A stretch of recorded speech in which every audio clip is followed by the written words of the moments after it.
ಕರ್ನಾಟಕದ ದ್ವೇಷ ಭಾಷಣ ಮತ್ತು ದ್ವೇಷ ಅಪರಾಧಗಳ ಮಸೂದೆ ಒಪ್ಪಿಗೆಗೆ ರಾಜ್ಯಪಾಲ ಥಾವರ್ ಚಂದ್ ಗೆಹ್ಲೋಟ್ ನಿರಾಕರಿಸಿದ್ದಾರೆ. ಅಷ್ಟೇ ಅಲ್ಲದೆ ರಾಜ್ಯಪಾಲರು ಮಸೂದೆಯನ್ನ ರಾಷ್ಟ್ರಪತಿ ಅಂಗಳಕ್ಕೆ ಕಳಿಸಿದ್ದಾರೆ. ದ್ವೇಷ ಭಾಷಣ ಹಾನಿಕಾರಕವಾದರೂ ಅದನ್ನು ತಡೆಯುವ ಹೆಸರಲ್ಲಿ ನಾಗರಿಕರ ಹಕ್ಕುಗಳ ಹರಣ ಸೂಕ್ತವಲ್ಲ ಅಂತ ಅಭಿಪ್ರಾಯಪಟ್ಟಿದ್ದಾರೆ. ಬೆಳಗಾವಿಯಲ್ಲಿ ನಡೆದ ಚಳಿಗಾಲದ ಅಧಿವೇಶನದಲ್ಲಿ ಈ ಮಸೂದೆ ಅಂಗೀಕಾರಗೊಂಡಿತ್ತು. ಇಂದು ಚಿಕ್ಕಬಳ್ಳಾಪುರದಲ್ಲಿ ಚಿಮುಲ್ ಅಧ್ಯಕ್ಷ ಸ್ಥಾನಕ್ಕೆ ಚುನಾವಣೆ ನಡೆಸಲಾಗಿದೆ. ಈ ವೇಳೆ ಮತದಾರರನ್ನ ಸೆಳೆಯಲು ಬೆಳ್ಳಿ ಹಣದ ಆಮಿಷ ನೀಡಲಾಗಿದೆ. ಕೈವಾರ ಕ್ಷೇತ್ರದ ಕಾಂಗ್ರೆಸ್ ಅಭ್ಯರ್ಥಿ ಕಡೆಯವರಿಂದ ಹಣ ಮತ್ತು ಬೆಳ್ಳಿ ಹಂಚಿಕೆ ಆರೋಪ ಬಂದಿದೆ. ಒಂದು ಮತಕ್ಕೆ 2 ಲಕ್ಷ ರೂಪಾಯಿ ಹಣ ನೀಡಲಾಗಿದೆ ಎನ್ನಲಾಗಿದ್ದು, ಮತದಾರರಿಗೆ ಹಣ ಕೊಡ್ತಾ ಇರುವ ವಿಡಿಯೋ ವೈರಲ್ ಆಗಿದೆ. ಪ್ರತಿಷ್ಠಿತ ಚಿಕ್ಕಮಗಳೂರು ಡಿಸಿಸಿ ಬ್ಯಾಂಕ್ ಅಧ್ಯಕ್ಷರಾಗಿ ಬಿಜೆಪಿ ಎಂಎಲ್ಸಿ ಸಿಟಿ ರವಿ, ಉಪಾಧ್ಯಕ್ಷರಾಗಿ ದಿನೇಶ್ ಹೊಸೂರು ಅವಿರೋಧವಾಗಿ ಆಯ್ಕೆಯಾಗಿದ್ದಾರೆ. ಇದೇ ಮೊದಲ ಬಾರಿಗೆ ಡಿಸಿಸಿ ಬ್ಯಾಂಕ್ ನಿರ್ದೇಶಕ ಸ್ಥಾನಕ್ಕೆ ಸಿಟಿ ರವಿ ಆಯ್ಕೆಯಾಗಿದ್ದು, ಇನ್ನು ಉಪಾಧ್ಯಕ್ಷ ಸ್ಥಾನಕ್ಕೆ ಸ್ಪರ್ಧೆ ಮಾಡಿದ ಕಾಂಗ್ರೆಸ್ ಶಾಸಕ ಕಡೂರಿನ ಕೆಎಸ್ ಆನಂದ್ಗೆ ಮುಖಭಂಗ ಆಗಿದೆ. ಮಹಾರಾಷ್ಟ್ರದಲ್ಲಿ ಸ್ಥಳೀಯ ಸಂಸ್ಥೆ ಚುನಾವಣೆ ಹಿನ್ನೆಲೆಯಲ್ಲಿ ಗೋವಾದಿಂದ ಕರ್ನಾಟಕ ಮಾರ್ಗವಾಗಿ ಅಕ್ರಮ ಮದ್ಯ ಸಾಗಾಟ ಮಾಡ್ತಾ ಇದ್ದವರನ್ನ ಬೆಳಗಾವಿಯ ಮಾಳಮಾರುತಿ ಪೊಲೀಸರು ಬಂಧನ ಮಾಡಿದ್ದಾರೆ. ಲಾರಿಯಲ್ಲಿ ಕಸದ ಹಿಂದೆ ಲಕ್ಷ ಮೌಲ್ಯದ ಮದ್ಯ ಇಟ್ಟು ಅಕ್ರಮವಾಗಿ ಸಾಗಿಸಲಾಗ್ತಾ ಇತ್ತು. ಈ ಬಗ್ಗೆ ಖಚಿತ ಮಾಹಿತಿ ಮೇರೆಗೆ ದಾಳಿ ನಡೆಸಿ 900 ಬಾಕ್ಸ್ ಅಕ್ರಮ ಮದ್ಯ ಜಪ್ತಿ ಮಾಡಿದ್ದಾರೆ.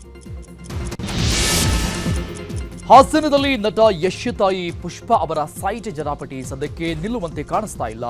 ಮತ್ತೆ ಕಾಂಪೌಂಡ್ ನಿರ್ಮಾಣಕ್ಕೆ ಪುಷ್ಪ ಮುಂದಾಗಿದ್ದು, ಸೈಟ್ ನಮ್ಮದು ಅಂತ ಜಿಪಿಯ ಹೋಲ್ಡರ್ ದೇವರಾಜ್ ಒಡೆದು ಹಾಕಿದ್ರು. ಆದರೆ ಈಗ ಅದೇ ಜಾಗಕ್ಕೆ ಬಂದು ದೇವರಾಜ್ ಹಾಕಿದ್ದ ತಂತಿ ಬೇಲಿ ತೆರವುಗೊಳಿಸಿದ್ದಾರೆ. ಈ ವೇಳೆ ದೇವರಾಜ್ ಸ್ಥಳಕ್ಕೆ ಬಂದಿದ್ದು ಭಾರಿ ಹೈ ಡ್ರಾಮಾ ಮತ್ತೆ ನಡೆದಿದೆ.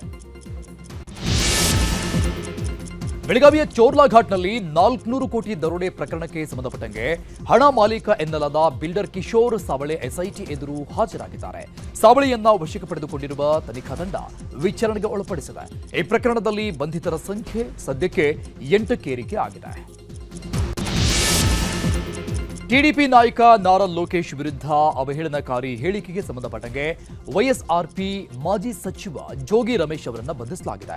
ಈ ಬೆನ್ನಲ್ಲೇ ಕೆರಳಿದ ನೂರಾರು ಟಿಡಿಪಿ ಕಾರ್ಯಕರ್ತರು ರಂಗಾರೆಡ್ಡಿ ಜಿಲ್ಲೆಯ ಇಬ್ರಾಹಿಂ ಪಟ್ಟಣದಲ್ಲಿರುವ ಜೋಗಿ ಮನೆಗೆ ಬೆಂಕಿ ಇಟ್ಟಿದ್ದಾರೆ.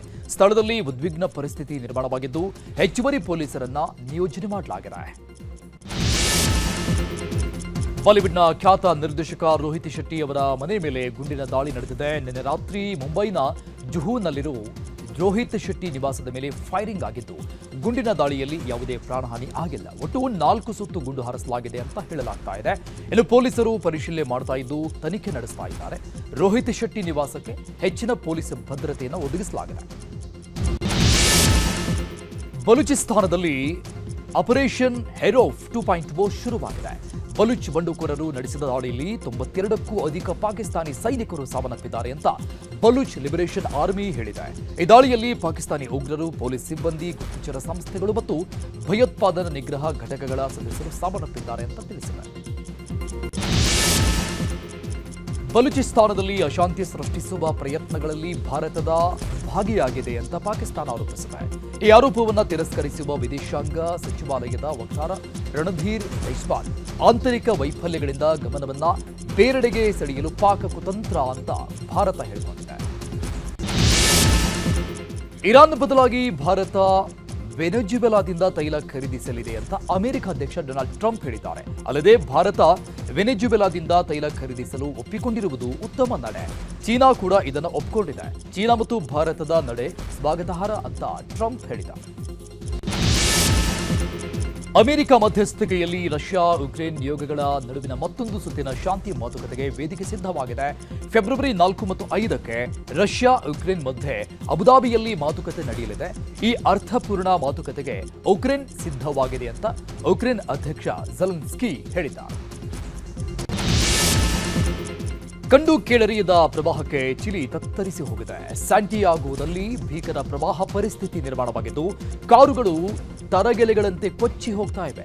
ಸಾವಿರಾರು ಜನರನ್ನ ಸ್ಥಳಾಂತರ ಮಾಡಲಾಗಿದ್ದು, ರಸ್ತೆಗಳು ನದಿಗಳಂತೆ ಮಾರ್ಪಾಡಾಗಿದ್ದಾವೆ. ಫೆಬ್ರವರಿ 7ರಿಂದ ಆರಂಭವಾಗಲಿರೋ ಟಿ20 ವಿಶ್ವಕಪ್ನಲ್ಲಿ ಭಾಗವಹಿಸಲು ಪಾಕಿಸ್ತಾನ ಕ್ರಿಕೆಟ್ ಮಂಡಳಿ ಒಪ್ಪಿಗೆ ಸೂಚಿಸಿದೆ. ಆದರೆ ಫೆಬ್ರವರಿ 15ರಂದು ಭಾರತದ ವಿರುದ್ಧ ನಿಗದಿಯಾಗಿರುವ ಪಂದ್ಯದಲ್ಲಿ ಆಟವಾಡಲ್ಲ ಅಂತ ಪಿಸಿಬಿ ಹೇಳಿದೆ.